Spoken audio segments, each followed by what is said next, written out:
yeah అంతా ఏకమై కుల గణనకు జై రేవంత్ రెడ్డి మాస్టర్ స్ట్రోక్ కుల గణనకు విపక్షాల ఫుల్ సపోర్ట్ సర్వే గణాంకాలపై నాడు విమర్శలు బిల్లుపై చర్చలు సంపూర్ణ సహకారం వ్యతిరేకిస్తే ఓటు బ్యాంకుపై ఎఫెక్ట్ భయం ఎస్సీ వర్గీకరణ పైన ఇదే వైఖరి రిపీట్ అంటూ చూస్తాం టైం ఇవ్వండి ఆల్ టైం డెలిగేషన్ గా ఆల్ పార్టీ డెలిగేషన్ గా మిమ్మల్ని కలుస్తాం బీసీ రిజర్వేషన్ చట్టానికి మద్దతు ఇవ్వండి అసెంబ్లీలో ఏకగ్రీవంగా ఆమోదం ఇచ్చింది ప్రధాని మోడీకి సీఎం రేవంత్ రెడ్డి లేఖ అంటూ చూస్తా ఉన్నాం 2 బిల్లులకు అసెంబ్లీ ఏకగ్రీవ ఆమోదం అన్ని పార్టీల సభ్యుల సంపూర్ణ సహకారం తెలుగు వర్సిటీకి సురవరం ప్రతాప్ రెడ్డి పేరు సవరణలు లేకుండా 3 బిల్లులు పాస్ పార్లమెంట్ ఆమోదానికి కులగణన చట్టం రాజ్యాంగ సవరణ చేసేందుకు రాష్ట్రపతిని నేడు శాసనసభలోకి ఎస్సీ వర్గీకరణ బిల్లు అంటూ చూస్తా ఉన్నాం యా బీసీ బిల్లుకు సంపూర్ణ మద్దతు అంటూ హరీష్ రావు చెప్తున్న విషయం మనం చూస్తున్నాం కాంగ్రెస్ పై చేయి అసెంబ్లీలో చిత్తుల పడ్డ బీఆర్ఎస్ ముఖ్యమంత్రి అటాక్ తో డిఫెన్స్ లోకి గులాబీ పార్టీ అంటూ చూస్తున్నాం బీసీ బిల్లుకు మద్దతు ఇవ్వండి అంటూ బీజేపీ బీఆర్ఎస్ సపోర్ట్ చేయాలని అంటూ చెప్తా ఉన్నారు సో 42% పక్క దాన్ని సాధించేంత వరకు విశ్రమించడం అంటూ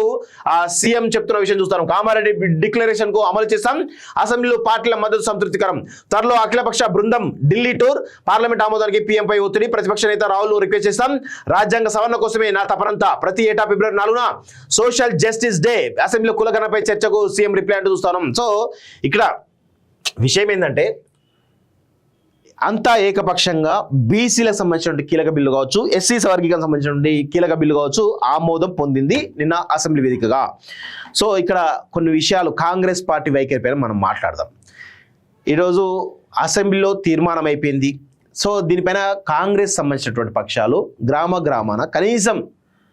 ఆమోదానికి ఒక సంబరాలు కూడా చేయలేదు ఎందుకు చేయట్లేదు మీనాక్షి నటరాజన్ ఏం చేస్తూ ఉన్నారు పార్టీ క్యాడర్ని మరి గాడిలో పెట్టాల్సిన అవసరం అయితే ఉంటుంది కదా ఇంత కీలక బిల్లు వచ్చినప్పుడు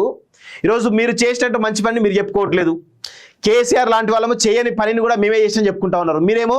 ఆ కళ్ళ ముందు కనబడుతున్న బిల్లులకు ఆ అసెంబ్లీ ఆమోదం తెలిపింది ఏకపక్షంగా మరి ఆ ఏకపక్షంగా ఆమోదం తెలిపినప్పుడు కాంగ్రెస్ పార్టీకి సంబంధించినటువంటి బీసీ ఏది వింగ్ ఉంటుంది సో ఎస్సీలకు సంబంధించిన వింగ్ ఉంటుంది సో ఎందుకు గ్రామాన్ని ఎందుకు చేయట్లేదు సంబరాలు అంటే పార్టీ వైఫల్యం ఎంత ఉందో ఒక్కసారి మనం గమనించాలి పార్టీ వైఫల్యం చాలా స్పష్టంగా కనబడతా ఉంది ఇది మంచి పద్ధతి కాదు పార్టీ ఇప్పటికైనా పునరాలోచించుకోవాలి పీసీ ప్రెసిడెంట్ మహేష్ కుమార్ గౌడ్ కూడా మరి పార్టీ శ్రేణులకు ఎందుకు పిలుపునివ్వలేదు ముందే ఈరోజు నిన్న అసెంబ్లీలో బిల్లు ప్రవేశపెడతాం తెలుసు మరి మహేష్ కుమార్ గౌడ్ కానీ మీనాక్షి నటరాజన్ కానీ